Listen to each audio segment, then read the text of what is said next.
Hi, my name is Mike Tidwell, Executive Director of the Chesapeake Climate Action Network, and I've spent the last decade of my life trying to figure out what is the best policy we can all promote to solve global warming. You may have heard of the cap and trade approach that gets so much news.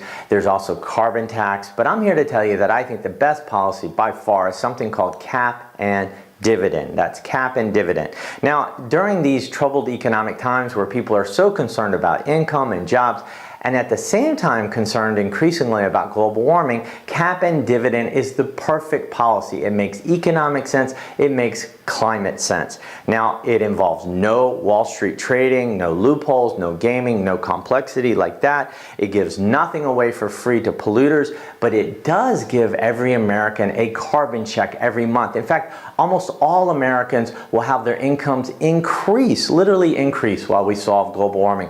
Also, there's now a bipartisan piece of legislation in the U.S. Senate sponsored by Maria Cantwell, a Democrat of Washington State, and Sue Collins, a Republican of Maine, that would achieve the cap and dividend approach. It's called the CLEAR Act. So what is cap and dividend? Let's learn more.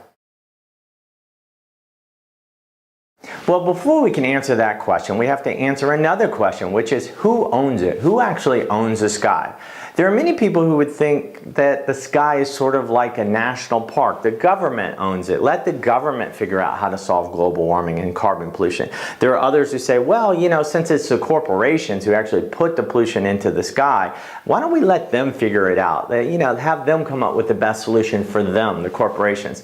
And then there are many people, myself included, who believe no, it's not the government that owns the sky or corporations. We all have an equal share. All people own the sky here in America and worldwide. So if we're going to have a real solution to global warming, then we have to have one that works equitably and fairly for all people. So how would we do that? Well, first of all, any policy that's really going to solve global warming has to have three basic important features. Number one, it has to be simple.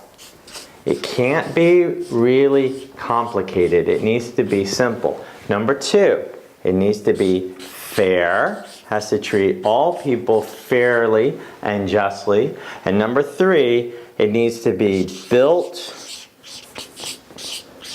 to last. The policy has to be durable for the 50 years it takes us to solve global warming. Simple, fair, built to last. Let's take those one at a time.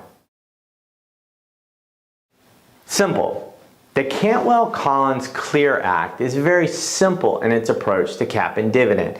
Why simple? It identifies only about 2,000 to 3,000 companies who introduce the carbon fuels in the first place in our economy. That means if you're offloading the oil from Saudi Arabia or you're bringing the coal or oil up from the ground here in America, that's where the cap is applied. That's where you have to have a permit. It's a lot fewer companies than if you try to regulate every last car tailpipe, every last smokestack across the country, literally millions of sources. That's what a downstream cap does. But the Cantwell-Collins bill simply addresses the upstream first sellers of carbon fuels. It's simple. It's why the bill is only 39 pages long as opposed to the 1,600 pages of the leading cap and trade bill now before Congress. Over time, this bill would grant fewer and fewer permits to these first sellers of carbon fuels, and therefore there would be less and less of it in the economy. At the same time that we ratchet this down and phase out carbon fuels, we would provide simultaneous incentives for alternatives to carbon fuels like solar, wind, efficiency, the good stuff that we want and that we need to solve global warming. Fair. The Cantwell-Collins CLEAR Act is fair. The good news is this bill will actually squeeze carbon fuels out of our economy. It'll happen. We can get the job done.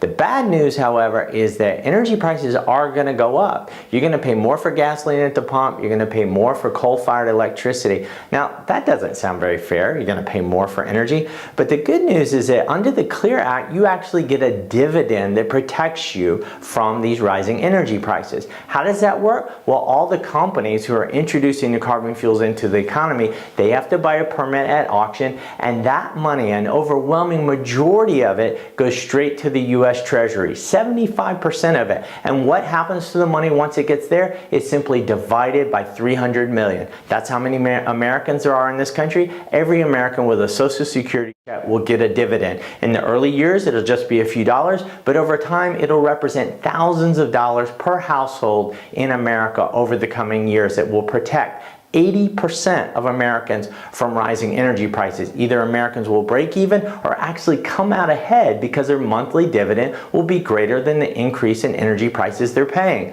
Now, you'll get this dividend every month. You pay your utilities bills every month. You pay your mortgage every month. Why shouldn't you get your carbon dividend every month? It'll be wired straight to your checking account from the Treasury, or you'll just get a money card mailed to you. Now, of course, there are the 20%, the wealthiest 20% in the country who use the most energy. Their monthly dividend check will not be enough to cover their increase in energy prices under this legislation, but they're wealthier to begin with, and it's a signal to be more efficient. Just reduce your carbon emissions, and you will actually bring your increased energy prices in line with your dividend. Get efficient. 80% of Americans protected, break even, or make more money. 20% get more efficient. That's why this is a fair bill. It incentivizes efficiency, it rewards people who do well, and it protects almost everybody from rising energy prices.